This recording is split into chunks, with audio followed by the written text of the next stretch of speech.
I came across a really interesting thread on the LTT subreddit this week, just about how crap YouTube's getting. And we did this last week, but I think it bears doing again. This is my YouTube homepage. There is an ad, live stream, 2 live streams, 5 shorts, a row of shorts, which they don't even autoplay the whole thing. They just stop. You have to click them. It's by design. You know it's by design. Then we get what? Another live stream, an ad, a VOD. The first VOD. Oh my God. YouTube playables, these AI slop garbage games. So out of my first 2 pages, so I'm below the fold already. Video. 1 VOD. And it is, I will say, it is kind of somewhat based YouTube that the 1 VOD that you got is like a really small video, because part of YouTube is discoverability and all that kind of stuff. But it's 1. Why is it 1? Okay, let's keep going. I mean, I haven't prepped this, right? Below the fold again. Okay. Here we go. A Boston Dynamics video that's pretty popular. Jurassic Park, but with a cat. A short circuit video. Okay, we got 3 VODs. Another row of shorts. Another live stream. Another ad. A 10-year-old video from what? 13 years old, but yeah, sure, who's counting? We got Electro Boom in here. Okay, so we get a few VODs here. Another live stream, another fireplace. Please tell me that's not the same fireplace. No, it's a different fireplace. Sorry, 1 second. Can we look at that video real quick? This Virginia traffic attorney Luke J. Nichols.mov from 13 years ago. I mean, it's got 4.5 million views. 4.5 million views? Oh, it's an ad. It must have been used as an ad. He's just talking about his practice. Totally, it must have. So it's just an ad. And it probably was an ad at some point. It probably isn't an ad anymore because there's no way. Yeah. This is clearly not parody though. This is an actual ad for Virginia traffic attorney Luke J. Nichols. .mov. Am I missing something here? Okay, now I'm clicking it. I must be missing something here. I don't know how I found this video, but I didn't expect to see Outdoor Boys. Your new job is way cooler than a traffic attorney. Wait, that's Outdoor Boys? Okay, that makes sense why they got so many views. That is totally him. What the heck? Okay. Got it. I didn't recognize the name immediately. That is incredibly random. Hilarious. So what happens if I call this number? You know what? Let's not do that right now. That's not necessary. We're not that kind of show. Yeah. But so how much farther? And this was sort of the conversation that some people were trying to have in the Reddit thread. But like, how much more enshittification is there for YouTube to go through? I mean, I do feel like this whole AI slop game thing might be the jump the shark moment. It feels like it to me. I think I ranted about this last week, but yeah, YouTube really needs to find their way. I am genuinely rather terrified because that was the answer, right? Like that was the community's and your answer to how we're going to not have everything be major studio funded and we're going to have like indie be possible. The answer is YouTube has been the bastion. Yes. They've been the way for small projects to survive and fund themselves, you know, off platform on Patreon or even through YouTube directly. But how is VOD supposed to survive on YouTube when literally AI slop games are given better billing in the first 2 pages of the site than significantly better billing than VOD videos? Yeah. And when I say VOD, I don't mean that, you know, a lot of this other stuff isn't also technically video on demand, but that's the way that YouTube refers to it. Is there's shorts, there's VODs, there's live. So VOD, that's like your traditional, you know, 16:9 YouTube upload that's meant to be watched on a screen that isn't vertical, and isn't meant to be like, you know, played a game on with AI slop junk. And I don't know. And obviously this, you know, affects me personally, right? Because that's the majority of Linus Media Group's work is VOD. And even though we do dabble in shorts, I can tell you now that unless you're selling something through your shorts, there's not there's not a sustainable amount of money to be made, not at any kind of scale. Like I think as an individual person, you could survive on shorts, just kind of filming yourself, or maybe even a couple people, a few people, small team. But beyond that, you're going to need to start to seek sponsorships. You're going to need to start to sell something.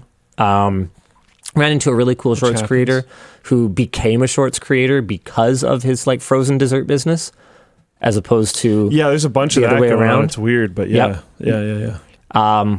Where like the ads, the ads have become the content, which is sort of wild. Oh, that part's very interesting. Hey, I think there's some people out there who would make the same argument about us. Yep, it's that's again where your line is, because some people see certain types of content as ads. It also depends on their necessarily perception, right? Like there is stuff that we do that I would say it could be classified as advertisement. Like we did a fully sponsored short on these like wave generator things. We just put them in my hot tub and turned it into a whirlpool. Yeah, no, I mean, which was actually really fun. Fair amount of things that are effectively ads. We try to make them entertaining, but they're effectively ads. But there's a lot of people who consider like, anything that we do building a computer to be an ad simply because those are things you can buy. And it's like, well, no. That's not actually how that works either. The line gets funky. All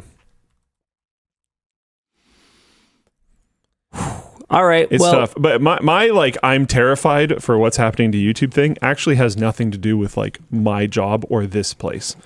It's entirely just that like, I don't know. There's comments in Floatplane chat of like, oh, YouTube can definitely, I can't remember where it was. I'm not going to find it. Sorry. But YouTube can definitely get worse. They've proven that before.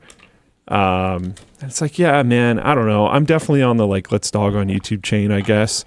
Yeah, but like, I mean, it's also pretty amazing. And yeah, there really isn't anything else out there like it. And I really don't think it's going to happen. If YouTube goes down, we're not going to get this back again.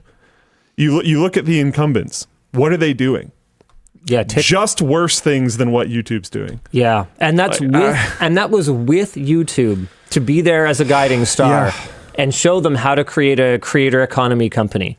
Like Twitter talked a good game for a while about more revenue sharing with creators and this and that, and then I think eventually their leadership figured out or that's not happening or got distracted by something.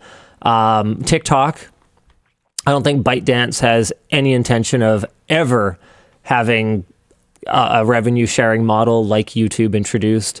I don't. Twitch has revenue sharing, like pretty decent revenue sharing. I'd say that's like the other platform where creators can realistically like make enough money to sustain teams, to build companies. But like, come on, are we going to talk profitable. About Twitch being better than YouTube in 2026? Oh, no. But this is my point, though. Like, and they've abandoned VOD, so VOD is pretty functionally completely abandoned on Twitch. I've had people who don't understand what Floatplane is say, "Oh, this is Floatplane's opportunity."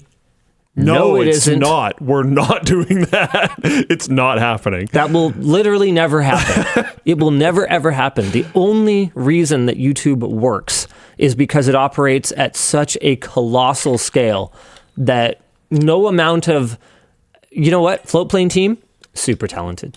Yeah. Amazing. Floatplane leadership, great job. Thanks, man. Peter's in Floatplane chat right now saying, yeah, please no. Yeah.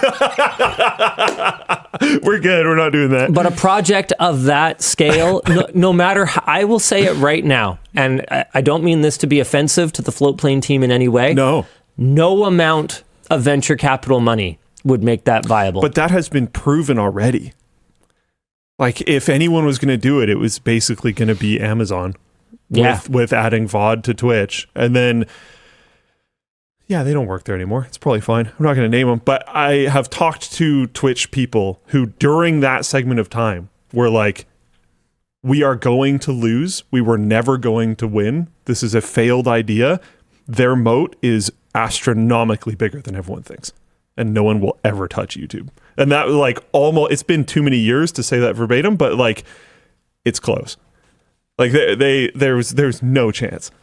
And that's still kind of true. Unless they remove the moat themselves. The only real They're threat working on it. They're is cooking inside the building. And my concern is that threat inside the building is too much. You sound scared. I am kind of scared. The future of online knowledge sharing with YouTube rotten to its core is dark. Like you look at like so many different ways, and there's people talking about how they're stopping using social media and all these different things are happening, and like there's goodness in that, but the sad part of that is that YouTube was often take that, dear God. The call is coming from inside the house. Because YouTube threat from within. Yeah, that was pretty good. Yeah. That was pretty good. I was so confused looking at my phone. I was like, did you get spoofed or something?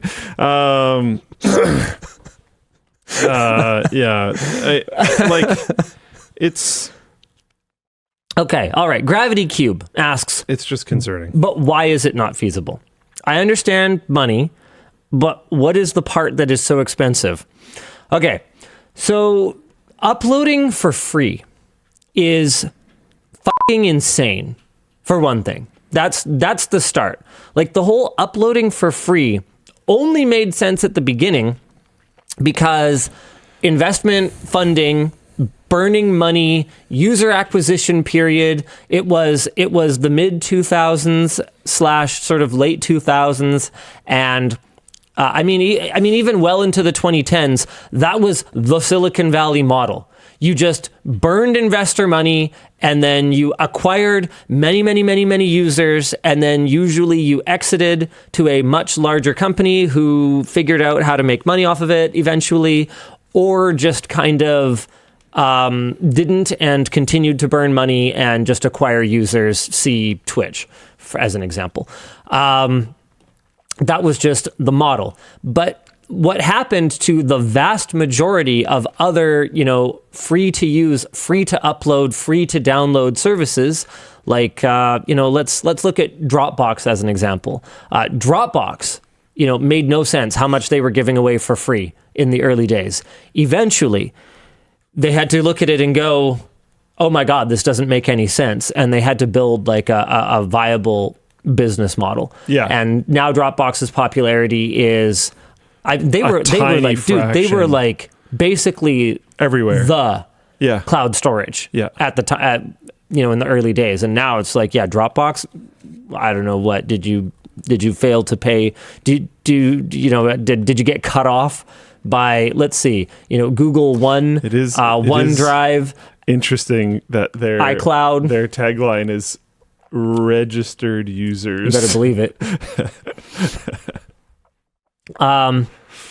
So like that whole model never made any sense, except YouTube.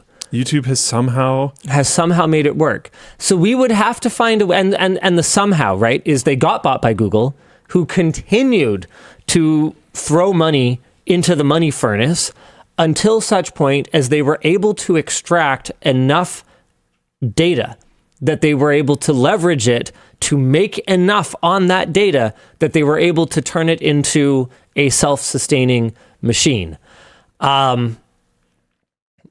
Without the deep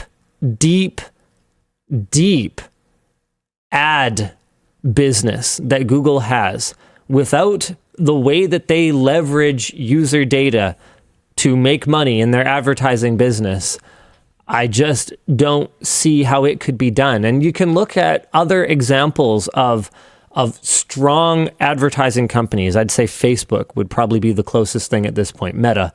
Meta tried, and I don't think VOD has ever really taken off on Meta. Short form, they have a lot. Short form for sure. But Meta's model is also so different. Like, I know like literally one creator that does well on Facebook VOD.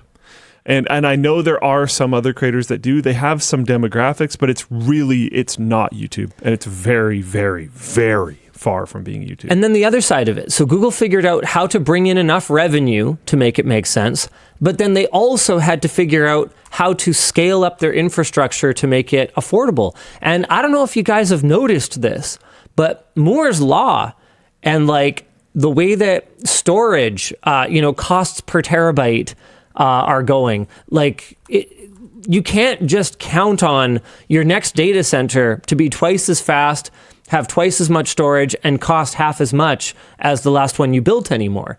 The large-scale corporate entities are up against the exact same challenges that we are when we go to build a new gaming PC and realize, oh my God, this thing like costs the same or more, is not that much faster than my old one. You know what? Maybe I'll just keep my 5-year-old gaming PC, because realistically, a 5-year-old gaming PC today is still going to play anything you'd want to play, and you have it already.